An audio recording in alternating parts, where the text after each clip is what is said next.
Welcome to પ્રાપ્તિસ kitchen. આજે હું તમારી સાથે તલની એકદમ અનોખી મીઠાઈની રેસિપી શેર કરવા આવી છું. તો આ તલની મીઠાઈ બનાવવા માટે પહેલાં આપણે સ્ટફિંગ તૈયાર કરીએ. તો તેના માટે એક બાઉલમાં આપણે 2 ચમચી જેટલી બદામની કોતરણી છે તેને એડ કરી દઈએ. ત્યારબાદ અહીં કાજુ છે 2 ચમચી જેટલા સમારેલા, તેને પણ એડ કરી દઈએ. ત્યારબાદ અહીં કલરની એટલે કે કલરફુલ ત્રુટી ફ્રૂટી છે 2 ચમચી જેટલી, તે બધી એડ કરી દઈએ. હવે આપણે આ બધું સ્ટફિંગ હલાવી અને મિક્સ કરી લઈશું. આ સ્ટેજ પર તમે પિસ્તા, અખરોટ અથવા તો જે ગુલકંદ આવે છે જે મીઠા પાનમાં હોય છે તેનો પણ ઉપયોગ કરી શકો છો આ મીઠાઈના સ્ટફિંગ માટે. મેં અત્યારે આ મારા 3 ફેવરિટ ડ્રાયફ્રૂટ્સ લીધા છે.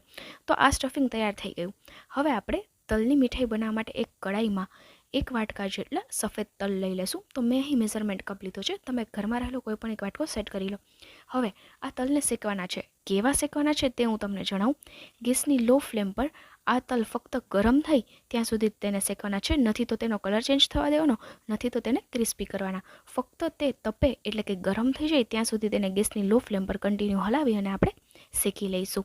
તો આ પ્રોસેસ એટલે કરવાની છે કે તલમાં મોઇશ્ચર અથવા તો ભેજનો ભાગ રહેલો હોય તો તે બધું દૂર થઈ જાય અને એક નટી એવો ફ્લેવર મળે આપણને આ મીઠાઈમાં. એટલા માટે તલ ગરમ થાય ત્યાં સુધી તેને ગેસની લો ફ્લેમ પર શેકી લેવાના છે.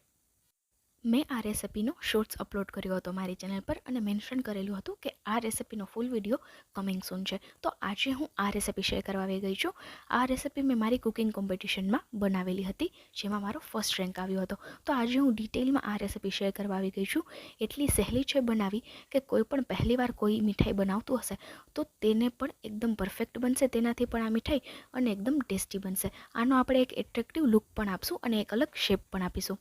તો અહીં આપણે ચેક કરી લઈએ. તલ છે તે ગરમ થઈ ગયા છે. હવે આપણે આ તલની એક પ્લેટમાં કાઢી લઈએ. તલને આ રીતે એક મોટી પ્લેટમાં કાઢી લીધા બાદ આપણે તેના ભાગ કરવાના છે. કઈ રીતે ભાગ કરવાના છે તે હું તમને બતાવું. એ પહેલાં આ તલને આપણે થોડા ઠંડા થવા માટે આ થાળીમાં સ્પ્રેડ કરી દઈશું હાથેથી અને એકદમ સારી રીતે ઠંડા થવા દઈશું. 10 થી 15 મિનિટમાં તલ છે તે ઠંડા થઈ જશે. હવે આપણે આનો એક ભાગ અલગ કરી લઈશું. તો આ રીતે આપણે એક ભાગને અલગ કરી લઈએ હાથેથી, અથવા તો તમારી પાસે કોઈ પણ નાની સાઇઝની વાટકી હોય તે એક વાટકી જેટલો પણ લઈ શકો. મેં અત્યારે અટકરે એક ભાગ અલગ કરી લીધો છે. હવે આ એક ભાગને આપણે શું કરવાનું છે તો કે આ ભાગનો આપણે ભૂક્કો કરવાનો છે. તો તેના માટે મિક્સર જાર લઈ લઈએ અને તેમાં આ એક ભાગ જે અલગ કરીને રાખ્યો છે તે નાખી દઈએ તેમાં. અને હવે મિક્સરનું ઢાંકણ ઢાંકી અને મિક્સરને ઓન ઓફ કરી એટલે કે પલ્સ ફોર્મમાં ચલાવી અને આ રીતનો તેનો અધકચરો એવો ભૂક્કો કરી લઈએ. જોઈ શકો છો આપણે એકદમ બારીક નથી પીસ્યું, આ રીતે અધકચરું પીસ્યું છે. જે બાકીના તલ છે તે આખા તલ રાખેલા હતા, એ આખા તલમાં આપણે આ તલનો ભૂકો એડ કરી દેવાનો છે. તો અહીં તલ તો પીસાઈ ગયા. હવે મીઠાઈ બનાવવાની છે.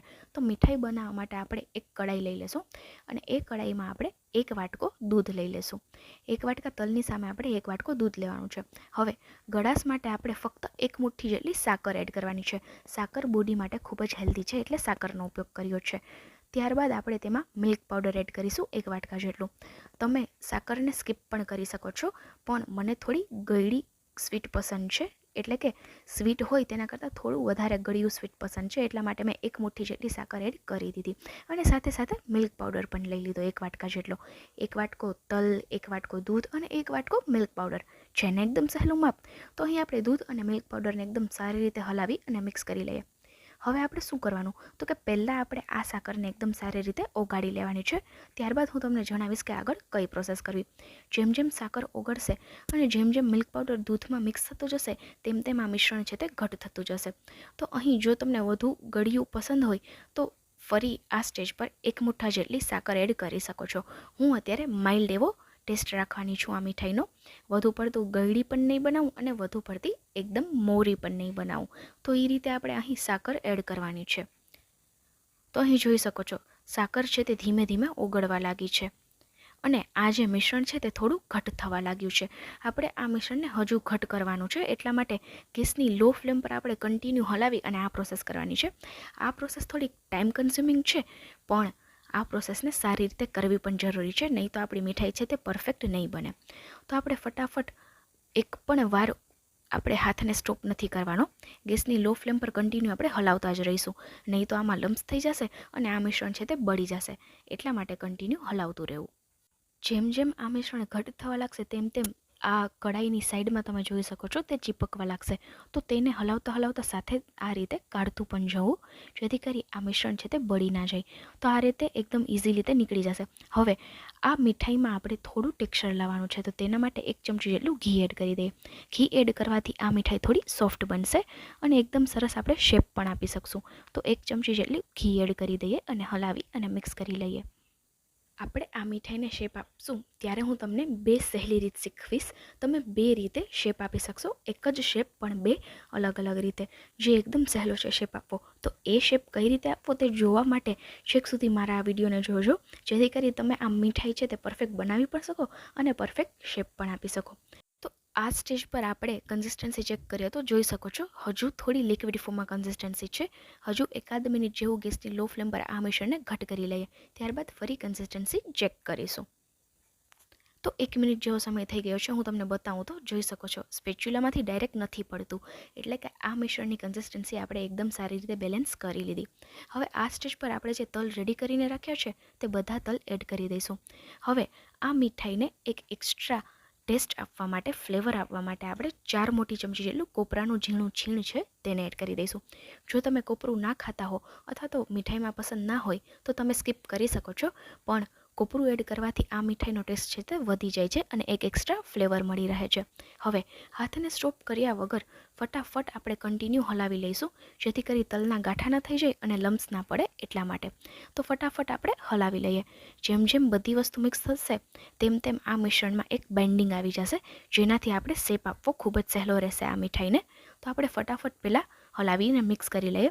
આ સ્ટેજ પર ગેસની ફ્લેમ છે તે લો રાખવાની છે, જેથી કરી આ બધી સામગ્રીઓ છે તે તળિયે ચોંટી ના જાય. તો અહીં જોઈ શકો છો જેમ જેમ બધા ઇન્ગ્રેડિયન્ટ મિક્સ થયા દૂધની સાથે, તેમ તેમ આ મિશ્રણ છે તે ઘટ થતું ગયું. અને હું તમને બતાવું તો આપણે આ મિશ્રણને મિક્સ કરી અને જોયું તો જોઈ શકો છો તળિયે આ મિશ્રણ બિલકુલ ચોંટતું નથી, એટલે આ મિશ્રણ આપણું મીઠાઈ માટેનું પરફેક્ટ બનીને તૈયાર થઈ ગયું. હવે આપણે આ મિશ્રણને હાથેથી અડકી શકીએ તેટલું ઠંડુ થવા દઈએ. મિશ્રણ થોડું ઠંડુ થઈ જાય ત્યારબાદ હવે આપણે આ રીતે પહેલાં હાથેથી મિક્સ કરી અને મસળી લઈશું, જેથી કરી બેન્ડિંગ છે તે પરફેક્ટ આવે. હાથેથી બધું મિશ્રણ ભેગું કરી લીધા બાદ આપણે મીડિયમ સાઇઝના બોલ્સ બનાવવાના છે પહેલાં. તો તેના માટે થોડું એવું મિશ્રણ પહેલાં આપણે હાથમાં લઈ લઈએ. અહીં આપણે થોડું એવું મિશ્રણ લેવાનું છે, મીડિયમ સાઇઝના બોલ બનાવવાના છે. જો વધુ પડતું મિશ્રણ લઈ અને બોલ બનાવશો તો આ સ્વીટનો જે ટેસ્ટ હોય છે તે પરફેક્ટ નહીં આવે. તો અહીં આપણે મીડિયમ સાઇઝના બોલ બનાવી લીધા. જોઈ શકો છો એકદમ સરસ બેન્ડિંગ આવી ગયું છે, એટલે બોલ્સ છે તે ફટાફટ બની ગયા છે. હવે આપણે સ્ટફિંગ ભરવાનું છે. તો આ બોલ્સમાં આપણે કઈ રીતે સ્ટફિંગ ભરીશું? તો તેના માટે આ બોલની વચ્ચે આપણે આંગળીથી અથવા તો અંગૂઠાની મદદથી આ રીતે નાની સાઇઝનો હોલ કરવાનો છે.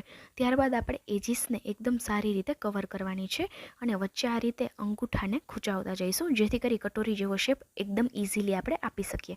તો હું જે રીતે આંગળી અને અંગૂઠાનો ઉપયોગ કરીને આ કટોરીને શેપ આપી રહી છું એ જ રીતે આપણે શેપ આપવાનો છે.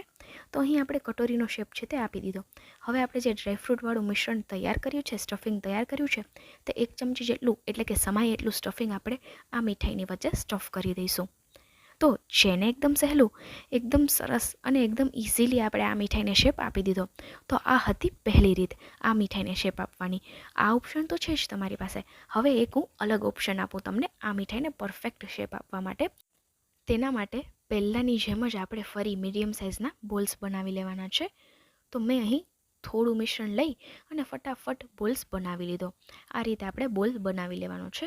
હવે ઘરમાં કોઈ પણ નાની સાઇઝની વાટકી હોય રાઉન્ડ શેપની અથવા તો સ્ક્વેર શેપની, તે લઈ લેવાની.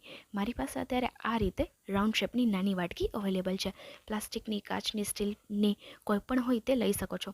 હવે આ બોલને આપણે તેમાં એડ કરી અને આ રીતે આંગળી અને અંગૂઠાની મદદથી એકદમ સારી રીતે પ્રેસ કરી અને શેપ આવી જાય એટલા માટે ફટાફટ આપણે તેના આ રીતે લગાવી દઈશું.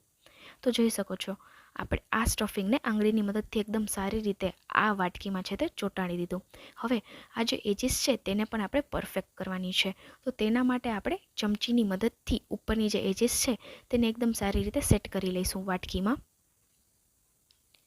તો આ રીતે આપણે એકદમ સરસ વાટકી જેવો શેપ આપી દીધો. વચ્ચે આપણે થોડો ગેપ રાખવાનો છે, એટલે કે હોલ રાખવાનો છે, જેથી કરી આપણે સ્ટફિંગને સ્ટફ કરી શકીએ. હવે એકદમ ઇઝીલી આ સ્ટફિંગ છે તે વાટકીમાંથી નીકળી જશે, કેમ કે તલમાં તેલનો ભાગ રહેલો હોય છે, એટલા માટે આપણે વાટકીને ગ્રીસ કરવી નહીં પડે. તો અહીં જોઈ શકો છો એકદમ સરસ આપણે શેપ આપી દીધો. હવે જે સ્ટફિંગ રેડી કર્યું છે તે 1 ચમચી જેટલું સ્ટફિંગ આ વાટકીની અંદર આપણે સેટ કરી લઈએ. તો જેને એકદમ સહેલું આ સ્વીટને શેપ આપવો, તો આ રીતે આપણે બધી સ્વીટ તૈયાર કરી લઈએ. બધી મીઠાઈને શેપ આપી દીધા બાદ આ મીઠાઈનું ગાર્નિશિંગ માટે મેં સિલ્વર વરખનો ઉપયોગ કર્યો છે. તો એ વરખને હું આ મીઠાઈની એજીસ પર લગાવીશ. સિલ્વર વરખ લગાવી દીધા બાદ આપણે આ મીઠાઈની પ્લેટિંગ કરી લઈશું. તો તૈયાર છે આપણી તલની એકદમ અનોખી અને ટેસ્ટી મીઠાઈ. જો આ રેસિપી ઉપયોગી લાગી હોય તો ફ્રેન્ડ્સ એન્ડ ફેમિલીમાં શેર જરૂરથી કરજો. અને પ્રાપ્તિસ કિચન પર આવા ઘણા યુનિક રેસિપીના વિડીયોઝ પોસ્ટ થયેલા છે. તો ચેનલ પર આવ્યા જ છો તો ચેનલને એકવાર વિઝિટ કરી લો, જેમાં તમને આવી અનોખી અને હેલ્ધી રેસિપીઓ મળી રહેશે. અને હા, સાથે સાથે સબસ્ક્રાઈબ પણ કરજો અને બેલ આઇકન પણ પ્રેસ કરજો, જેથી કરી તમને આવા હેલ્ધી અને યુનિક રેસિપીના વિડીયોની નોટિફિકેશન છે તે મળતી રહે. આવા બીજા અનોખા ઇન્સ્ટન્ટ અને હેલ્ધી રેસિપીના વિડીયો સાથે આપણે ફરી મળીશું. બાય. Thanks for watching.